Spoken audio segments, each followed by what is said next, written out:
Fala pessoal, aqui quem vos fala é Joab Rocha.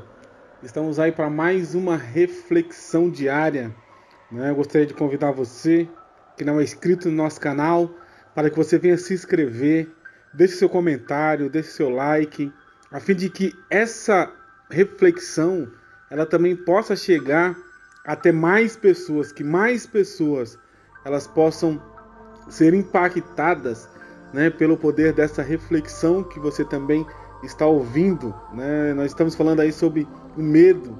Hoje nós vamos falar sobre o medo da escassez.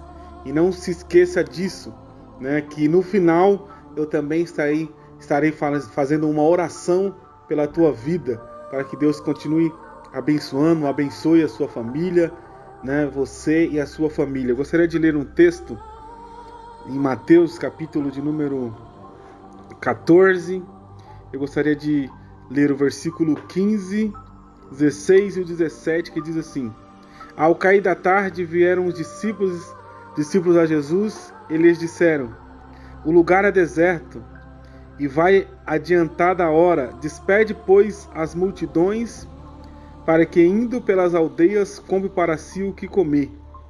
Jesus, porém, lhes disse: Não precisam retirar-se, dai-lhes vós mesmo de comer. Mas eles responderam: Não temos aqui senão 5 pães e 2 peixes. Olha uma coisa interessante, quando nós começamos a ler, né, ou falar sobre esse tema, né, do medo, né, nós observamos que existem vários tipos de medo, né? E hoje nós vamos falar sobre o medo da escassez, o medo de que, né, falte alguma coisa para nós o amanhã, né, o medo de que a nossa despensa esteja vazia e nós não consigamos, os suprimentos, né, os alimentos necessários. Jesus também trata dessa questão no Evangelho de Mateus, capítulo 6, do versículo 25 em diante. Né, ele trata acerca da ansiedade, acerca das coisas da vida. Ele diz: olha, não andeis ansioso por a vez de comer, ou que a vez de vestir, né? Ele trata dessa questão. E nesse vídeo, né, eu gostaria de falar alguns passos, né, que nós devemos dar, né, quando esse tipo de medo vem bater a nossa porta, né? Esse medo da escassez, medo de que os nossos suprimentos venham a acabar. Eu gostaria de dar aqui algumas dicas, né, sobre como enfrentar esse tipo de medo. Primeira dica que eu gostaria ou a primeira orientação, na verdade, que eu gostaria de falar é sobre, primeiro, ore, né? Muitas vezes nós ficamos ansiosos, ficamos preocupados e não oramos, né? Nós nos preocupamos mais do que oramos, né? Na verdade, nós nem oramos, mas se preocupamos. Mas nós temos o convite, né, da Bíblia Sagrada, em 1 Pedro, capítulo 5, versículo 7, diz assim: lançando sobre ele todas as vossas ansiedades, porque ele tem cuidado de vós. Então, nós precisamos trocar a preocupação pela oração. Porque quando eu oro, eu coloco a minha necessidade diante de Deus. Eu coloco aquilo que eu estou precisando. Eu me coloco como dependente de Deus, sabendo que existe um Deus que cuida da minha vida. O segundo ponto, ou a segunda orientação que eu gostaria, né, de falar é: age a respeito. O que está te preocupando e o que está ao teu alcance você fazer? O que dá para você fazer? Né? O que você pode fazer para amenizar o problema que você está enfrentando?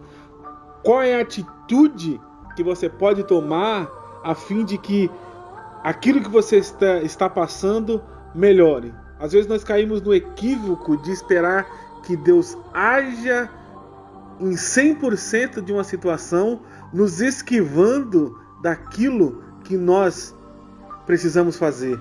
Um exemplo disso é quando nós vemos quando Jesus vai ressuscitar Lázaro, isso que eu já falei aqui em um dos vídeos. Ele chega até a porta, né, até o lugar onde Lázaro estava, na verdade, né, enterrado. Ele diz: olha, tirai a pedra. E por que Jesus disse tirai a pedra? Jesus não era poderoso para ressuscitar e também não era poderoso, né, para poder fazer com que aquela pedra fosse removida, na verdade. E eu fico observando que quando Jesus fala tirai a pedra, porque tirar a pedra era algo que as pessoas poderiam fazer. Ressuscitar Lázaro era algo que só Jesus poderia fazer. Então, quando você estiver passando por alguma situação, né, faça o que estiver ao seu alcance para fazer. Outra coisa interessante é que nós precisamos pegar como orientação: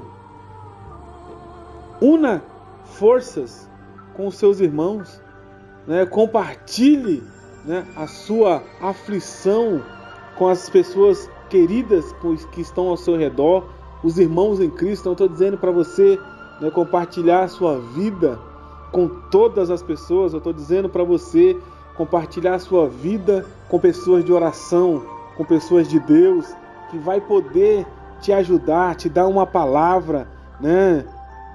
Te dar uma palavra de ânimo, uma palavra de encorajamento, para que você possa, né, enfrentar a situação que você está passando, né? Você não precisa contar o seu problema, né, para todas as pessoas. Eu estou dizendo que quando nós nos unimos em oração, como família, como pessoas de Deus, né, nós compartilhamos os nossos fardos, eles ficam mais leves. Então o convite que eu te faço é: compartilhe a sua aflição com pessoas de Deus, com pessoas de oração, com pessoas que você sabe que vai ter uma palavra de Deus para te falar, e com pessoas que você sabe que vai te ajudar em oração.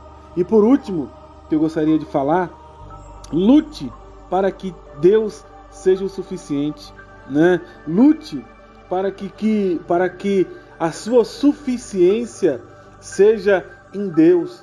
Lute para que tudo que você precise esteja em Deus. Que Deus possa ser o centro da sua vida, que Deus possa ser o centro da sua existência, porque quando Deus ele é o centro das nossas vidas, quando Deus é o centro da nossa existência, pode faltar as coisas, mas Deus ele não falta. E quando Deus não falta, né? Quando Deus não falta, nós podemos experimentar a plenitude da alegria diante das adversidades. Então eu gostaria de orar pela sua vida, por você que está enfrentando uma situação difícil nesse momento, com medo, né, da escassez, daquilo que pode faltar na sua vida.